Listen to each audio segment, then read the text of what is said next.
Elizabeth Murray is one of the foremost contemporary artists of our time. In fact, a retrospective of her work was recently shown at the Museum of Modern Art in New York. Elizabeth has been fighting cancer and undergoing chemotherapy treatment, so it was a rare privilege to visit with her in her studio in New York. She shared her thoughts about being a female artist, the challenge of blending art and motherhood, and being in New York during 9/11.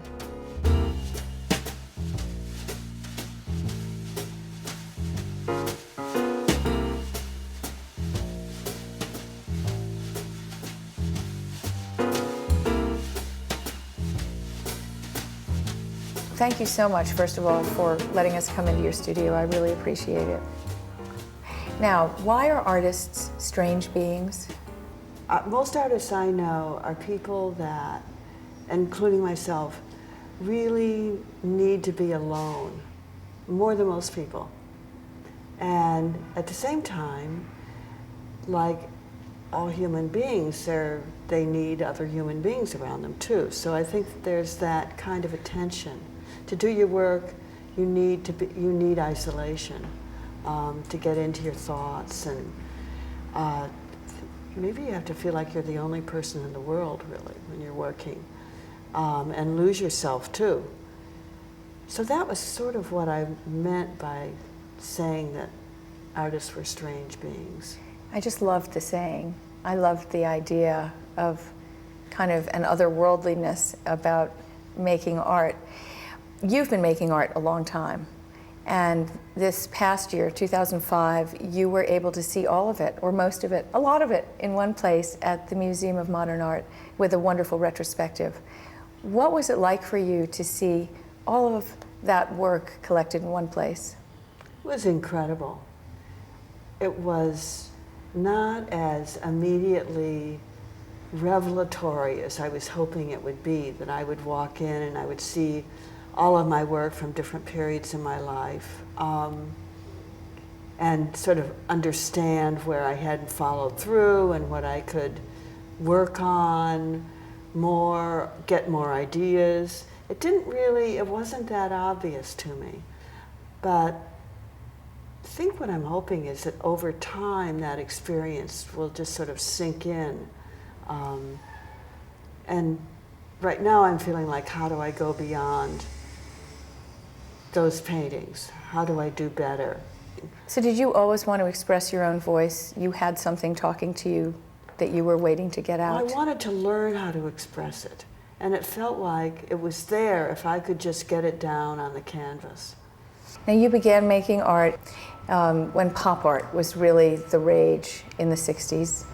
And did that affect the beginning of your early work? Was that the biggest influence on you? It was when I was in graduate school in Oakland at Mills that pop art emerged. And I saw my first pop art, Andy Warhol, Klaus Oldenburg, Roy Lichtenstein. They were big influences. And I think before that I was like an abstract expressionist girl. It was de Kooning and Pollock, and I digested that, and I think what appealed to me about pop art was that it was about the world in a completely different way. It wasn't like about beating your chest and angst. It was about fun.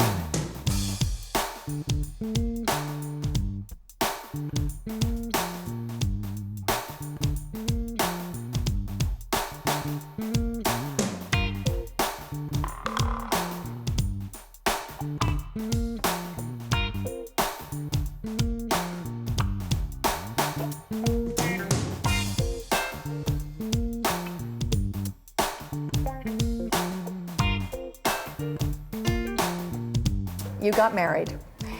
You were in New York. You had a son who you named Dakota, and you were teaching art. And at that time, you said, along with this sense of loving something so intensely, referring to your child, came this sense of anxiety about wanting to do something for yourself. So here you were, a budding artist with a little baby, trying to deal with now juggling motherhood and career. What do you remember about that? A lot of conflict. and guilt, because the minute your baby comes out, you fall in love with them, and you also feel this incredible protectiveness that I've never felt before. Like, oh my God, I'm not the only person on earth, and I'm responsible for this little being. And it just hits you. Like, I just remember going back to my room from the birthing room and hearing, I don't know if it was Dakota or not, but I heard a baby cry. And my God, that could be my baby. Is he okay? Where is he? Just a responsibility for another human being that you just don't experience unless you have a baby. And then here you are teaching and wanting to do your own work. Yeah. So what about the guilt? I think for some women, and I don't think it's good or bad necessarily, but the identity with the baby is total and complete. And I think mine was with Dakota too, but at the same time, there were other things I wanted to do in my life, and I wanted to do them just as much as I wanted to have a child. So and those that was things the pull. conflict. Yeah. They pull at you. Yeah. So now you're a female artist. There you were in a world dominated by mostly male artists. Was it hard going? It wasn't. I knew what I wanted to do. I don't think it was any harder for me than it was for most of the young men that were around at that point. There was certainly a lot of sexism, but it was sort of more accepted. It was just taken for granted. But most of the men artists that I knew were extremely supportive and extremely sensitive to that, and genuinely seemed to want me to succeed. I never felt, until maybe I got much, much more successful, that there was anything threatening about my being a woman and being an artist to these men. Well, let's talk about art critics. Have they bothered you through the years? I mean, do you pay attention to what critics say or not? Is that Sure, absolutely. I pay attention. Some more than others. I listen to what they have to say. I'm interested. I don't necessarily agree, and sometimes I have gotten reviews where I've just thrown it in the wastebasket because they're just putting down my work, and I don't want to let that in, so I throw it away. So you can just deal with it, gone. Yeah, and then a couple days later you've forgotten about it. So it was a perhaps sexist time, but did you consider yourself a feminist? I didn't really know anything about it until a couple of years later. So it was happening, but I didn't really think, am I a feminist or am I not a feminist? I'm a woman. You were just trying to be a painter. You have 3 grown children, and now grandchildren. Did being a mother interrupt your work as an artist as you were bringing up these kids, or do you think that it enhanced your work in the end? I think it enhanced my work. I think children bring out the love inside of you, and they just, it's about that kind of caring and loving, and I found it really, really, really emotional and very, very rewarding. There were certainly times when, like, you want to stab them in the chest. But for the most part, in fact, for the whole thing, like that giving is something, and art making is about giving.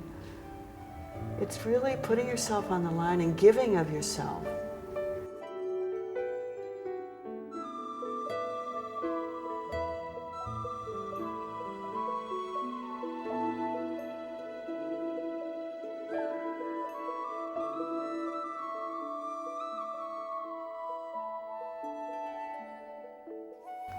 Now, did any of them acquire your love or talent for art?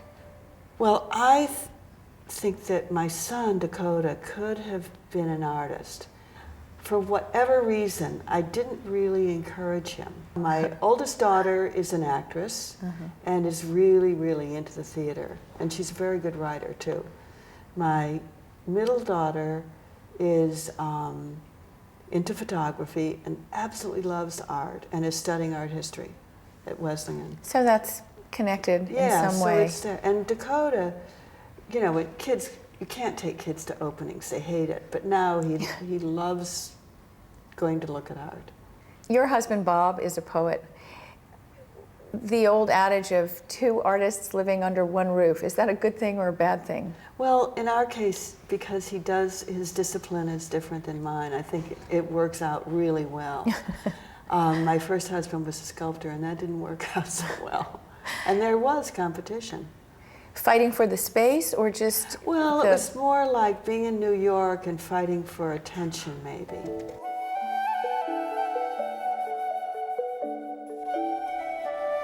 A lot of working women find that they can't leave their work behind, they take it home. Are you able to sort of shut the door to this studio, walk into the apartment and say, I'm done? Well, I have to at a certain point, but one of the advantages, and it's something that I'm so used to I don't even think of it, of having your house and your studio in the same place is, one, you can be here when the kids come home from school, and that was important to me. And sometimes they would run into the studio and sometimes they wouldn't. For a period of time I had my studio out of the house and I just didn't like it. I wanted to make sure my kids were home and they were okay. And you were available. And I was available and I could be, I've gotten really used to being interrupted. Do you think people would be surprised to know that you are so available, were so available to your children? It's not as, you know, religious, Right. you know, like I'm working, don't bother the saint. They would come in for a few minutes. They would draw, maybe. They would go over to their little drawing area and draw. And then they would be gone doing something, you know. I think kids need to check up on their parents and make sure. Not the other way around? Right. Later. Now, when you're working, do you have a lot of ideas that you work on at one time, or is it one specific idea? Well, I sometimes have two pieces, but I usually end up, I do drawings. I will break the painting routine and do some work on drawings. But for the most part, there's just a moment where one painting takes over, and I really focus on one painting. What do you want people to feel when they see your work? Do you think about that? Not too much, but I've been asked the question enough to have come up with some answers. Okay. I think I'm very romantic. I would like people to feel like they feel when they listen to Maria Callas singing Tosca, you know, like really, really sublime. But I don't kid myself that that's what people think when they look at my paintings for the most part.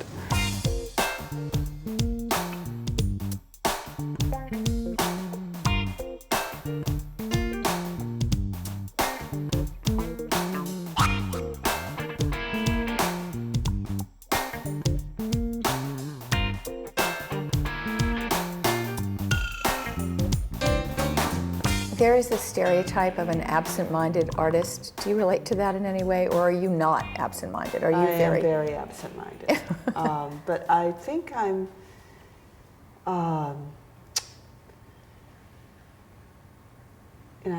very aware of,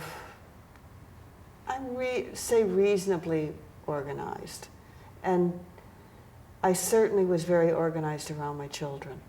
I wondered about that when they were little and you were working and they were going to school and you had to how did you keep it all together? How did you manage the husband and the career and the kids? Well, with Dakota, I had no money. We had no money, and I separated from his father when he was around 4. That was really hard because I really couldn't afford help. So I had to stop working, go get him from school, and that was just the way it was. It was, I would say, very difficult, and it definitely affected him. I was teaching out of town, so I would have to be get a babysitter for, I think, one night a week. I was gone for a couple of years. And then gradually things got easier. And when both of us, Dakota and I, look back, I mean, there are things that I regret, but I think we both feel like those were kind of amazing times. Well, you were sharing a lot together. Yeah, we were very close to my son. People talk about their life and their work being entwined. Do you feel that that's true for artists in general and for you in particular?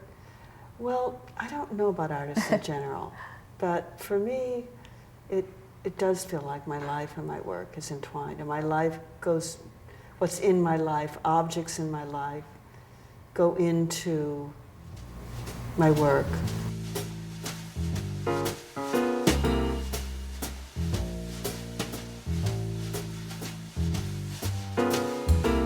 Do you feel that spirituality is a part of the work you do, and is it important to you? It is very important. I mean, I really, I think, you know, working is about being human, and that comes in your, that goes into your work. It's a way to relate to the world. I believe in the spirit of life, and I think that art directly addresses that.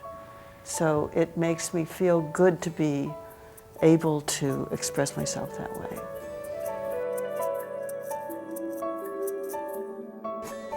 You were here during the tragedy of 9/11.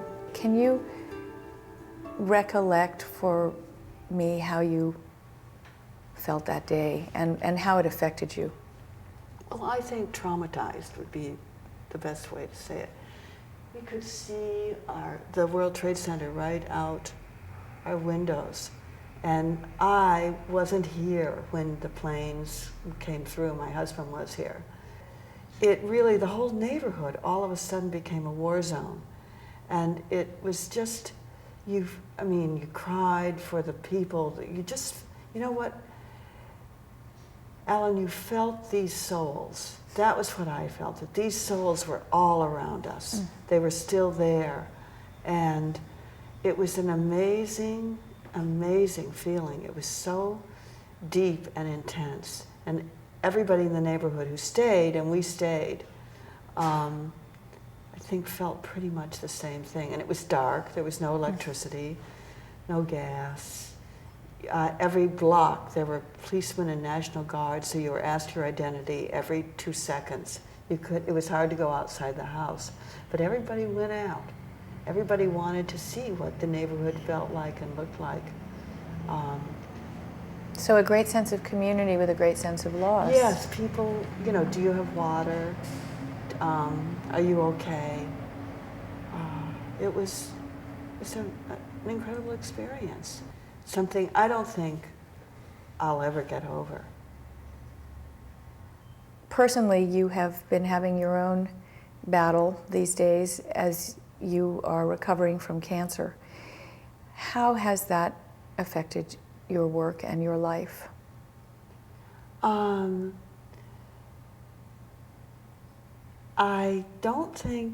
I think it's going to make my life better if I survive, and I'm doing very well. It makes you understand how precious life is. It's such a cliche, but those are the first things that hit you. You know, I should be dead, but here I am. And you make all these promises to yourself, too. I did.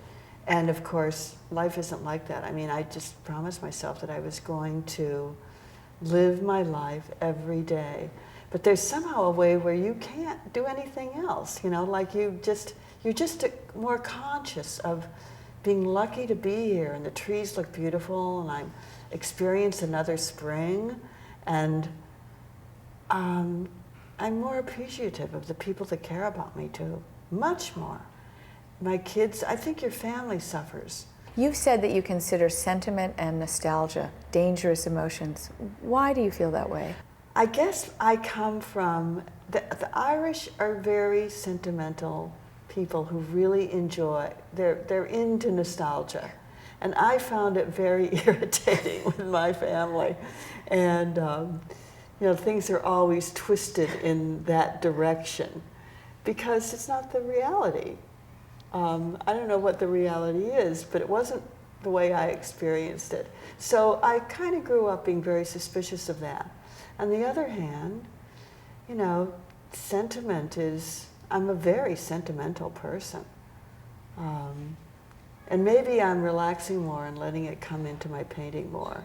But it's not the present. If you're nostalgic for things that are past, for the past. And the past is never the way it's painted. The past, when you're in the past, it doesn't feel as sweet and wonderful as one remembers it. Yeah, as you remember it. Well, you've had a little bit of chance to digest the retrospective.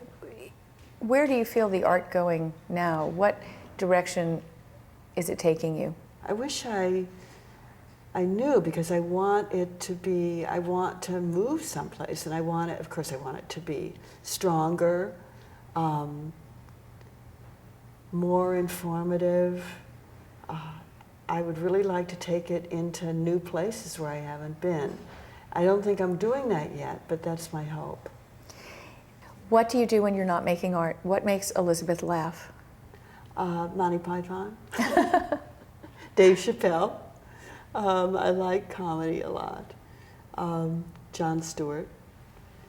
So, but I do really you go don't to comedy clubs? No, I don't really watch TV much at all. The things I've named are the things I go to movies mostly. I read. I really am I'm an avid reader. I love reading. Well, then my next question should just get right in there. What are you reading? What's on your bedside table? I'm reading a book by a she's from Poland. She wrote a book called Sweet Française. I read about it in the New York Times. That was a big review in the Times. Mm-hmm. And it's a wonderful book. And it was put together by her children. It was from a diary she left, right? Yeah, they found it in her papers. Mm-hmm. Amazing. Yeah. And one more question. Tell me something about you that nobody knows. Now they're going to know it. You know, I can think of things, but I'm not going to tell you. Okay, you're allowed. Tell me something about you nobody knows. I'm not giving it up. Elizabeth Murray, thank you so much for letting us come up and invade your space today. Wonderful space that it is. Thanks a lot. Thank you. I enjoyed it. It's nice to meet you. Nice to be with you.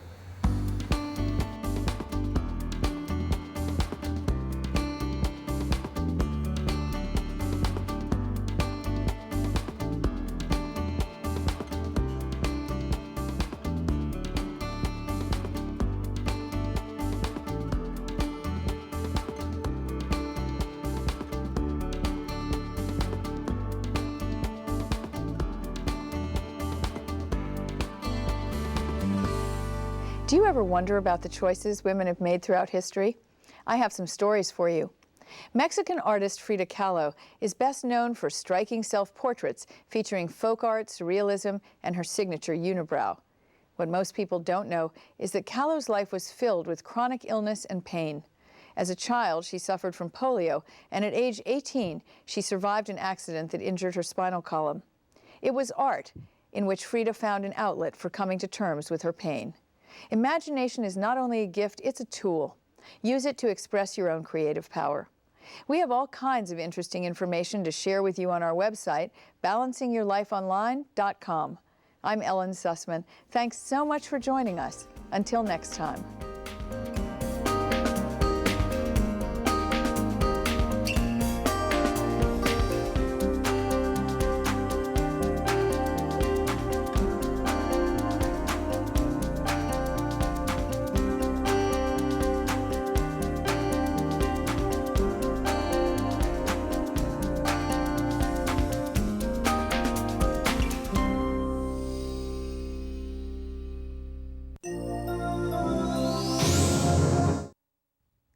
Balancing Your Life is made possible in part by the Lee and Joseph D. Jamail Foundation, J.P. Morgan Chase, Sarah S. Morgan, Fred Barron, and Lisa Blue.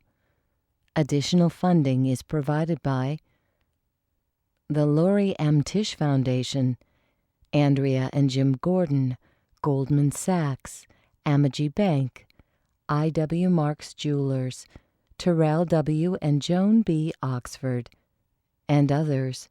For a complete list, visit us at www.balancingyourlifeonline.com.